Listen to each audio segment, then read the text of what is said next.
Keep your shirt on. Jack. What's this? Hey, you're the one who said we couldn't bend the rules. Come on. Showing up on my doorstep is not keeping a low. Jack. Oh, Carly. She did it. Emily ran the story anyway. What are we gonna do?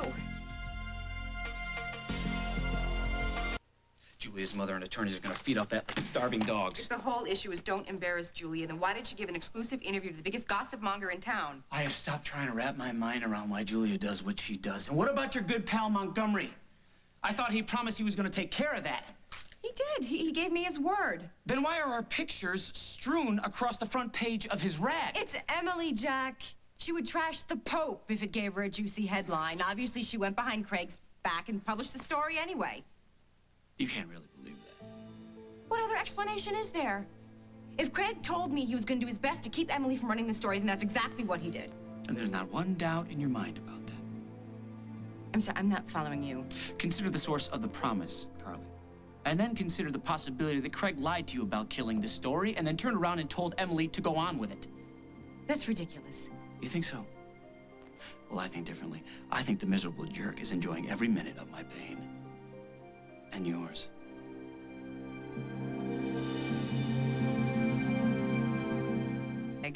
But if he didn't want to kill the story, he would have said so. He isn't afraid of me. But instead, he agreed to do us a favor and go to Emily. Why are you so sure he didn't? For one reason. The department's ongoing investigation has proved, if nothing else, the man's a consummate fraud. Oh, and Emily is Mother Teresa. Let's not leave her out of this equation, Jack. You were there when she taunted us with those photographs. You saw her. She was practically drooling over the chance to hawk papers at our expense. I've seen Craig Montgomery drooling plenty, too. Yeah, all right. So the man isn't a saint, but I've spent enough time with him to know he doesn't have any hidden agendas with me anymore. Jack, what would Craig have to gain by encouraging Emily to run that story? You really can't think of anything.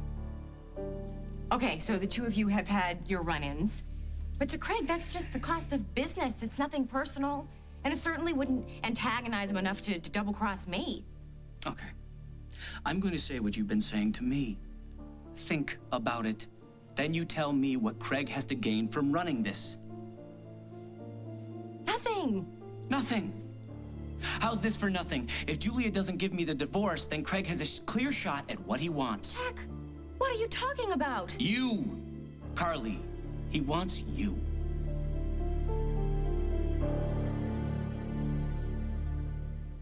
Craig wants me?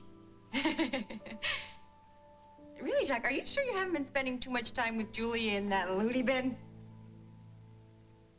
It's not funny, I know. But I've heard that if you spend too much time with crazies, your grasp on reality starts I'm to slip. serious, Carly. I know what I see. Jack, this is a very difficult time for both of us. We keep running into obstacles, and it's easy to lash out at the nearest person. But the idea that Craig would double-cross me because he wants me, Jack, it doesn't make any sense. Why? Because there isn't now, nor has there ever been, anything between Craig and me. When we lived together, we had separate beds in separate bedrooms. Jack, I swore to you we were not involved, and that is the truth. A man doesn't invite a woman and her son into his home, buy them everything from model trains to beluga caviar if he's not interested, Carly. Believe me, guys know this. All right, I can see how the arrangement would have looked to an outsider. But you were there, Jack. You were there enough to see that there was nothing going on between Craig and me. Never. I was there enough to see how the man operates. Last night at the Lakeview, he was his usual miserable self to me, but he was very possessive of you, Carly. I'm telling you, the guy wants you. It's not possible, Jack. Look, has Craig ever hinted at something more than friendly for the two of you? Maybe in a passing or as a joke. Huh? Huh? Yeah, I guess so. But that was really all it was a joke, Right, you know. what'd he say? Come on, I want to know. Look, Craig and I are not the revered, upstanding citizens that you are, you know. We're more like outcasts, right? And? One time when we were feeling particularly low, he made a couple of cracks about us running off together. But it was only because we found ourselves in the same pathetic, rejected boat. And at times like that, sometimes it helps to laugh, right? But that's over. Now, he's got Barbara. I have you. But what if for him it wasn't a joke? What if you are the thing that he wants? And he's just biding his time, asking for advice, doling out favors to stay close to you.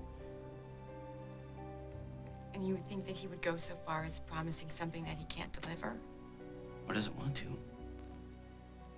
Carly, you know Craig well enough to know that everything to him is a game.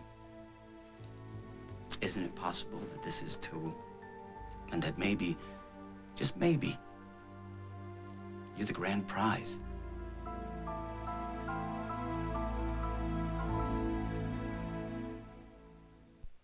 If, and this is a big fat if Craig does have any feelings for me at all, he keeps them hidden better than the gold in Alibaba's cave.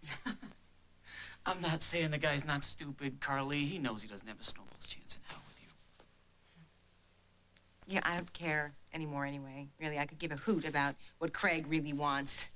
Our biggest problem right now is Julia. She's probably been powwowing with her mother's lawyer since dawn, telling them to really stick it to you. Yeah, well, maybe she hasn't seen the paper yet.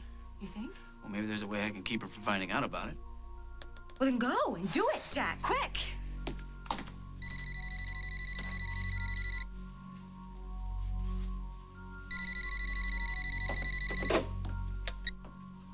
Snyder here. Jack, I'm glad I caught you. Listen, I've got an idea. Why don't you get your butt down here? Can it wait, Hell? I'm on my way to visit Julia. Oh, I don't think Julia's gonna be too keen on seeing you this morning. You saw Emily Stewart's little smear campaign. Yeah, and I imagine I'm not the only interested reader in Oakdale, so if you would still like to be a cop at the end of the day, I suggest you get down here right now. Oh, brother. What? What? This stuff's really hit the fan down at the station. I gotta go do damage control. All right, well, go and be quick about it. And then hurry over to the hospital, because if you don't stop Julia from seeing that paper, Jack, we're sunk.